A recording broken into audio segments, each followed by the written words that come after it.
being here. I am Emma Harrison.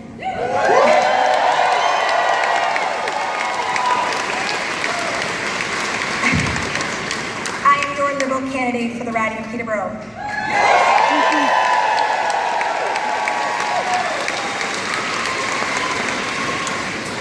Isn't this exciting?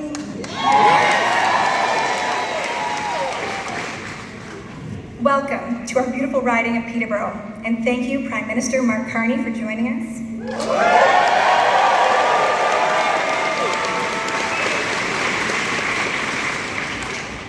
It is truly a privilege to have him here. I would also like to welcome my fellow Liberal candidates, Tracy, John, Nell, and Chris.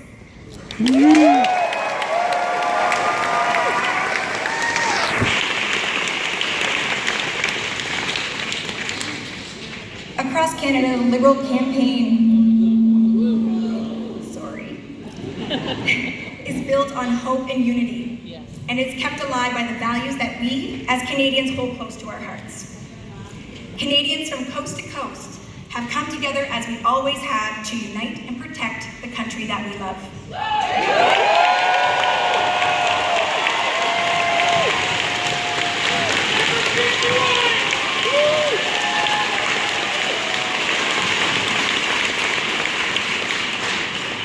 Now, I ask you to bring that same passion to this moment. It is an absolute honor to introduce to you Prime Minister Mark Carney.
God's country now.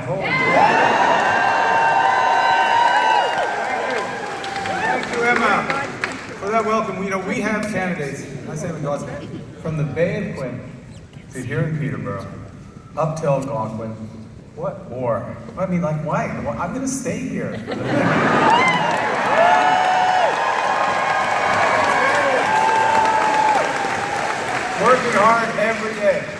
Working hard every day to fight for you, to fight for Canada. It is so good to be here. I am in the home. I always think, when I think of Peterborough, home of champions. Yes. Now, I'm a little older than some in this room. Not everyone in this room, a little older than some in this room. So when I think of Peterborough, I think of Bob Carney.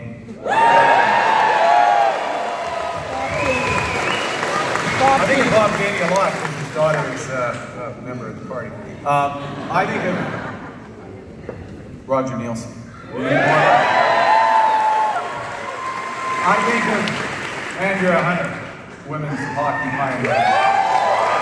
And we have a chance here in Peterborough to add another Peterborough champion, Emma. Say Emma.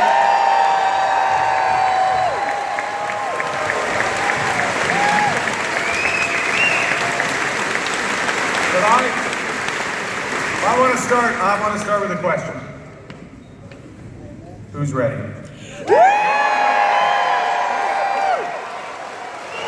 is ready to stand up for Canada?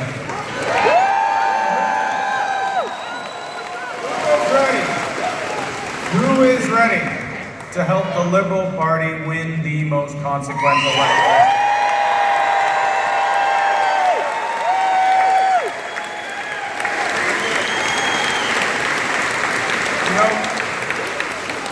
got into this, I first put up my hand to run for Liberal leader about actually 3 months ago, almost 3 months ago to the day, at a hockey rink that I learned to play hockey in Edmonton. I put my elbow, it was only hands up at the time, it became elbows up very quickly. I put my hand up because I knew then that we needed big changes in Canada to get our economy back on track, to fight the cost of living, to help all Canadians.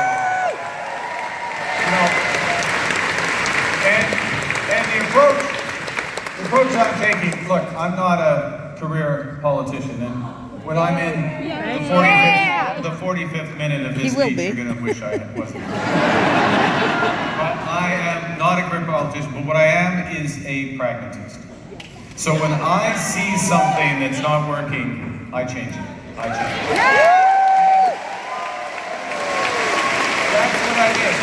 That's what I did in my first week, in fact, in my first day as Prime Minister. Homes have become too expensive. We got to do a lot on that, and you're going to hear more on that. But the first thing we needed to do is cut taxes on them. So we cut taxes on new homes, saving $50,000 on new home purchases. You know, we had a capital gains tax hike, and the impact of that was going to stifle our builders, our innovators, the people who help grow this economy. So I got rid of it. I reversed it. Consumer carbon tax, good on paper. Consumer carbon tax had become too divisive, so we eliminated it on day one. That's what people want. And you see it at the pump. Look, we didn't just cut things, we're building things. We're building things. And so, again, in the first week, we expanded the Liberal dental care plan to cover an additional 5 million people.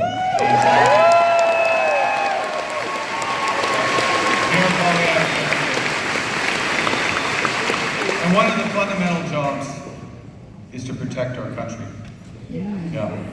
So within the first few days, we struck a new deal with the European Union.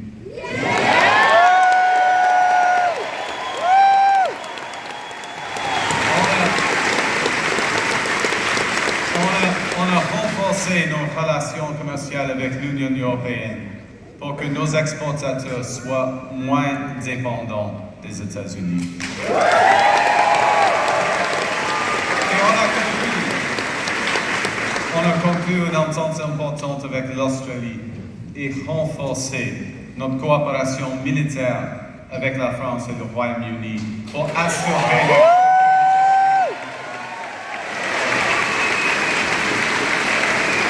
et on s'accélère la réalisation d'un important projet d'infrastructure. Et on a fait du Canada une superpuissance des énergies vertes et traditionnelles. Et on s'est entendu pour que chaque projet soit soumis à une seule évaluation. We're going to make this country an energy superpower. At the end of my first week, a month ago today, sat down. This is much more fun than what I'm about to describe. But a month ago, I was sitting in a conference room in Ottawa with all the premiers of the provinces and territories. And it actually was quite productive. It was an open discussion. People met the moment, and we agreed to eliminate barriers to trade and workers in our country.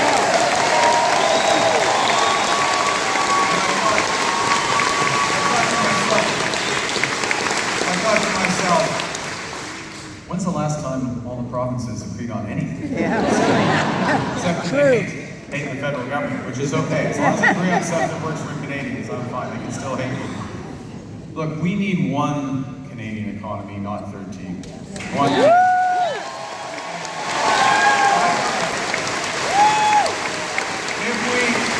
If we are elected, my government is going to do our bit. We will legislate away all federal barriers by Canada Day. Free trade.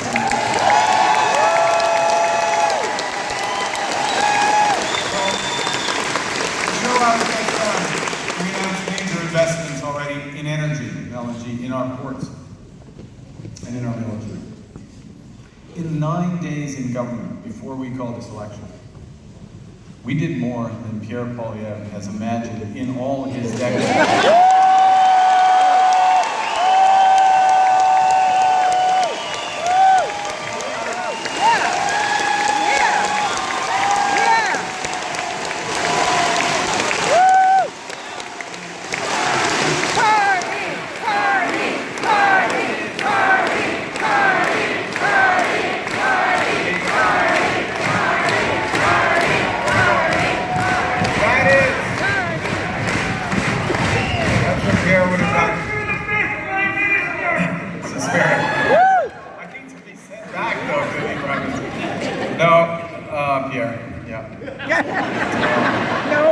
I'm not sure he has an imagination. No. He's just mimicking Donald. He's been mimicking Donald. You know, what we've been doing this last month is to begin to show what we could do if you send us back.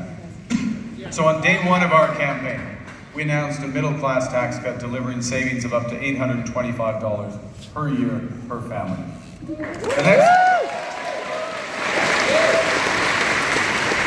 The next day, we released our plan to build a stronger, a better equipped, a modern Canadian Armed Forces. To keep our nation safe.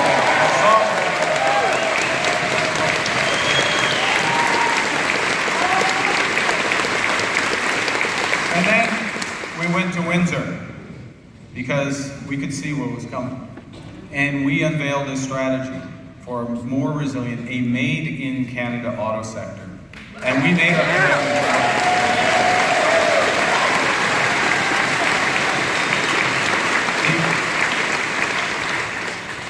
We set out our plan to invest in our ports and our infrastructure connecting those ports so that we can diversify our trade away from the United States.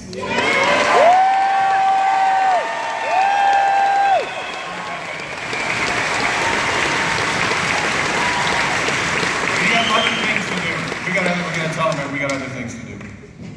One of the other things we have to do is sort out housing. So it's one thing to reduce the taxes on housing, that's a start. But we need to build houses. We need to build millions of houses. We announced a strategy to double the pace of new home construction over the next decade. And you know how we're going to do it?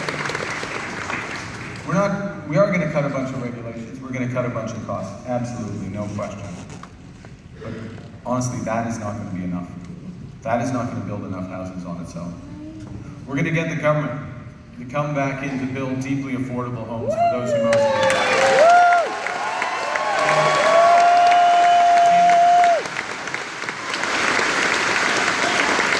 We're going to make that housing market, the private housing market, work better.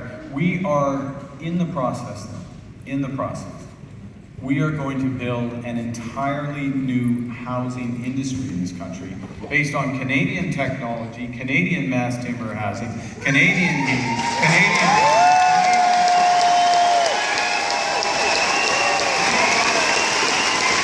There is a common theme here. You know, we got to think about creating jobs. We got to create jobs. But we are not just going to create jobs in the housing sector and with all this building.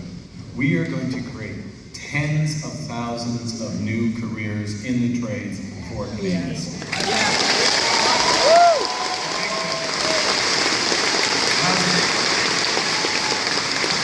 So we did all of that in just a few weeks.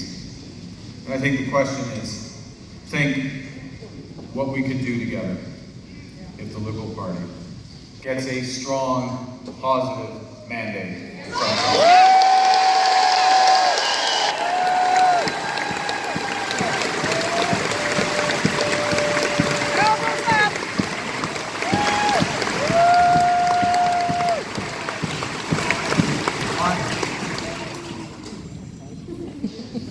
We need that mandate because as a country we're going to have to step up. We are facing the most significant crisis of our lifetime. Yeah. We're facing that because of President Trump's unjustified, unwarranted, unwise tariffs and his threats to when I spoke to him, I told him I categorically reject any attempt to weaken Canada.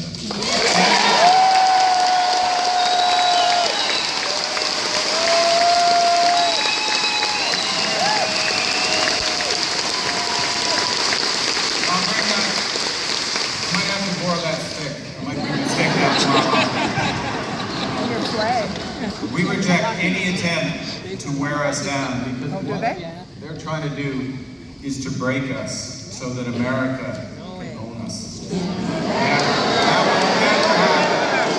will never happen. You know, Canadians that's right. Canadians are over, I think we're over now the shock of this betrayal, but it was a shock. Yeah. We're over the shock of the betrayal, but what we can never forget the lessons that we've been taught. The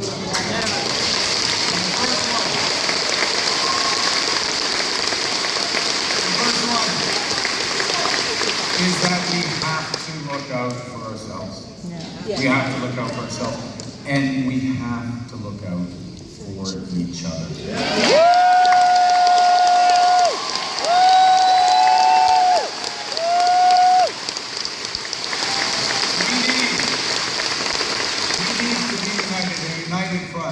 Workers, labor, business, governments, all levels of government, helping us to weather the storm. And that's why my government is committed to put every single dollar that we collect from the retaliatory tariffs that we're targeting Americans with to protect our workers.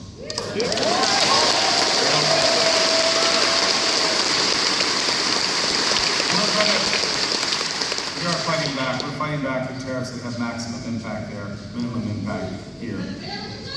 Yeah. And, you know, we didn't ask for this fight. No. But Canadians are always ready when someone else drops the ball.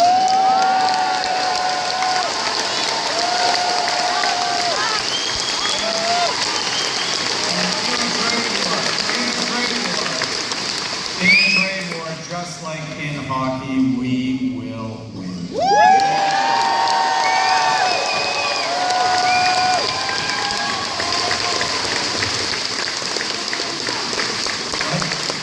Like many of you, I know, hockey has played a big part in my life.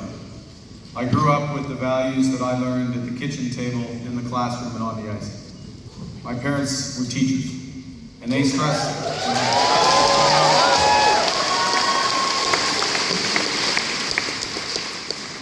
We're either teachers or we all at least know a teacher is. Or two. So give it up for teachers. That's what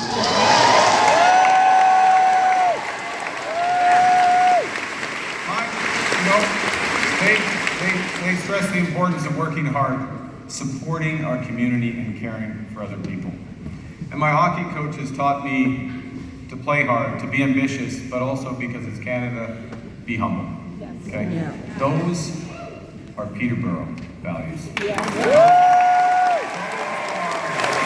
Those are Canadian values. You know, and I kept those values in mind, kept them close to me when I was managing crises here in Canada and around the world. I remembered them whenever I was looking to build strong economies. And now I'm drawing on them to stand up to Trump and build the strongest economy in the G7, the economy that works for everyone in it.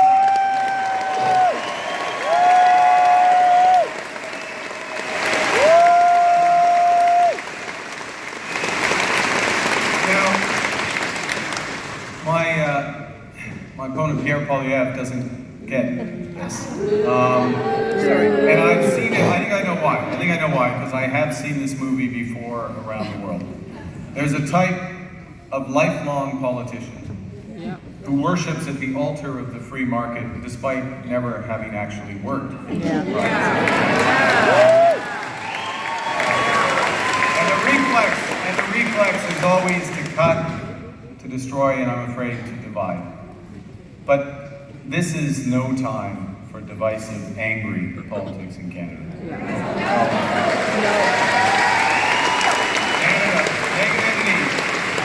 Negativity We will not win a trade war. Negativity won't pay the mortgage or the rent. Negativity won't bring down the price of groceries. Negativity won't make Canada strong. Exactly.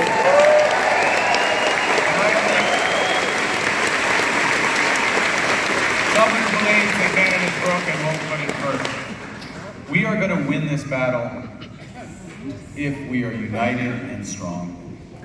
Nous And we are. gagnerons cette bataille si nous sommes unis et forts. Nous pouvons nous disputer au sujet de la politique. Nous pouvons nous disputer à propos de hockey. On peut être même fan des Oilers ici. C'est un pays libre, quand même. Mais quand il s'agit du Canada, nous sommes tous de même côté. Et on choisit d'être fort. Canada fort. Et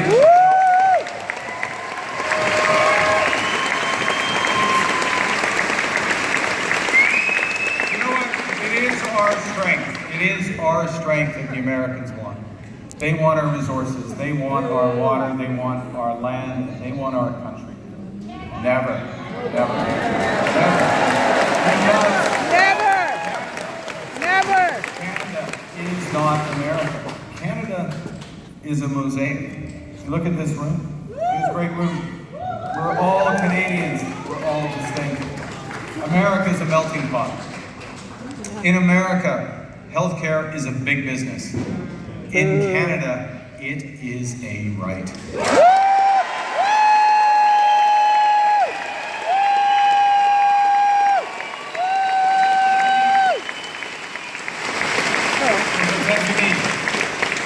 Aux États-Unis, on ne reconnaît pas les différences. On ne reconnaît pas le peuple autochtone. Et il n'y aura jamais de droit pour la langue française. Les États-Unis ne sont pas le Canada. Le Canada n'en ferait jamais partie, jamais.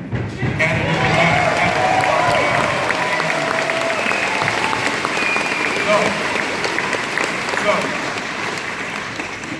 what do we do? What do we do now? What do we do now? Win. I'm going to start. Win. In a crisis, part of leadership, you got to distinguish between what you can change and what you can't. It's not a big insight, but we're not going to be able to change Donald Trump. And a person who worships President Trump, like Pierre Poilievre, will kneel down before him before he stands up. Everything on the table. As Premier Smith said, Pierre Poilievre is in sync with President Trump. Boo. Yes, time for the In that sync, yes, in that sync. Okay. Must have been. I had changed it here. And I asked this question the other night on the debate, that unlike Jagmeet Singh, Yves-François Blanchet, myself, Pierre Poilievre refuses for some reason to get his security clearance. It's 950 days of counting. I got mine in 3 weeks. India. What is he on? You had to fill out a few forms, tell the truth, it wasn't hard.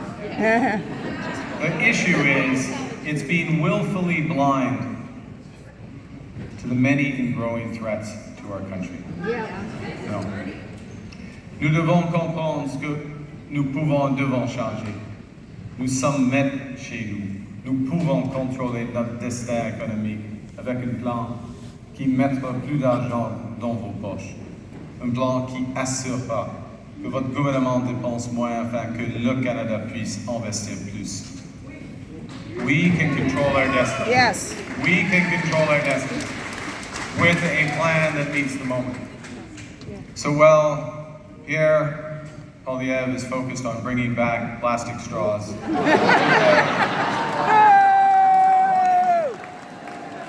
it's like, I told you we have to be united. We got to be united on the plastic straw issue. We can come together as a nation. Great.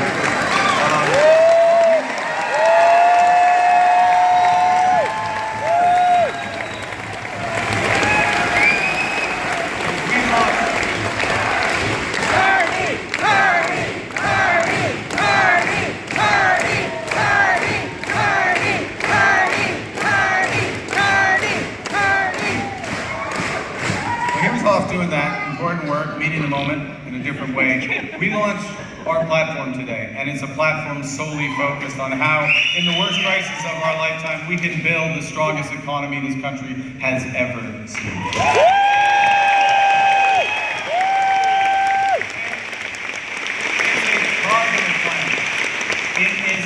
Positive plan.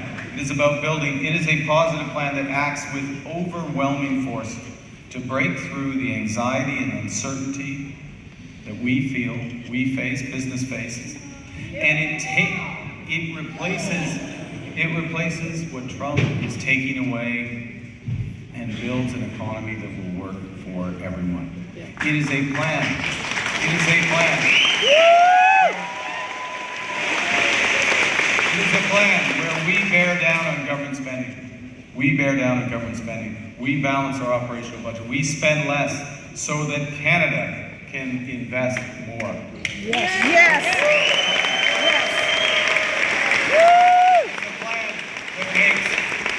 It's a plan that makes big polluters pay instead of hardworking.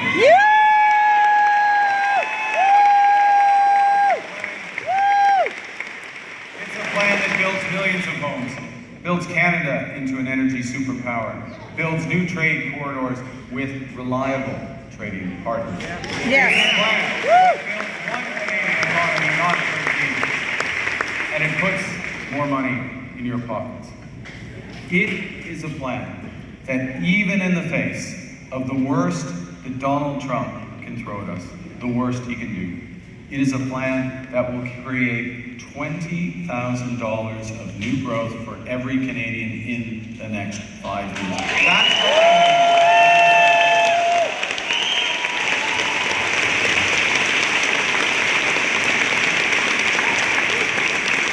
Before I finish, I want to say a few words. You can see when I get passionate about talking about it. This is me looking passionate. That's my tell. I'll tell you that I'm passionate. He is very good. Yeah. Why am I and why are we Liberals passionate about building a strong economy? Well, it's not because we care about numbers. It's because we care about people. Exactly. Yes. At core point, we know that we are all in this together. Yes. C'est pourquoi notre gouvernement a créé des places en garderie à $10 pour jour pour les familles canadiennes.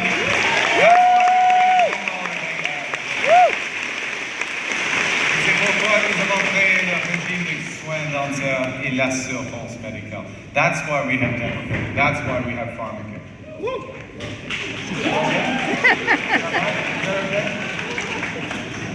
Can you just keep it down over there? Sorry. I know these times are unsettling, apparently. No, but seriously, this is a difficult period, right? This weighs on us. It weighs on me. It weighs, I'm sure, on all of you. And a couple of weeks ago, I had an illustration of this that really cut to the core. I met a teacher who had asked her 9 and 10-year-old students to describe their dreams for Canada. So that was the assignment. And she gave me the outcome of this. No names, but just what the kids had written. And some wrote about a country free of poverty. Right? Others dreamt of clean air, clean water, or a place where everyone enjoyed, these are their words, equal rights, dignity, and respect. Yeah. Yes.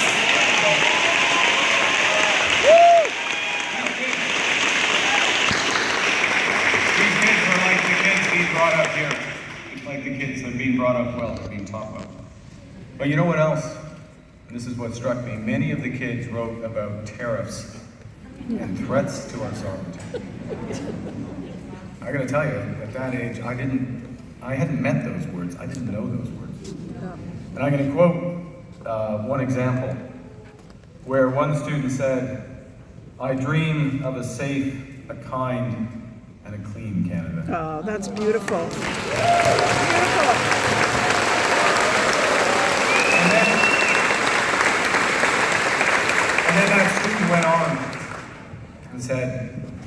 Canada that is not the U.S. Yes.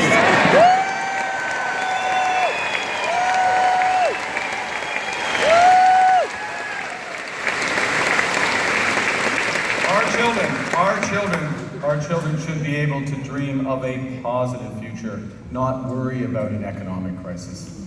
Exactly. We can give them that future now. We Yes. can give them that future baby Yes. We will do it, not because it's easy, but because it is right. Absolutely. That's why I'm standing before you today. Thank you. Canada. Canada. Thank you. I owe Canada something because Canada has given me everything. My family, my education, and my values. And in return, I'm ready to give everything to Canada.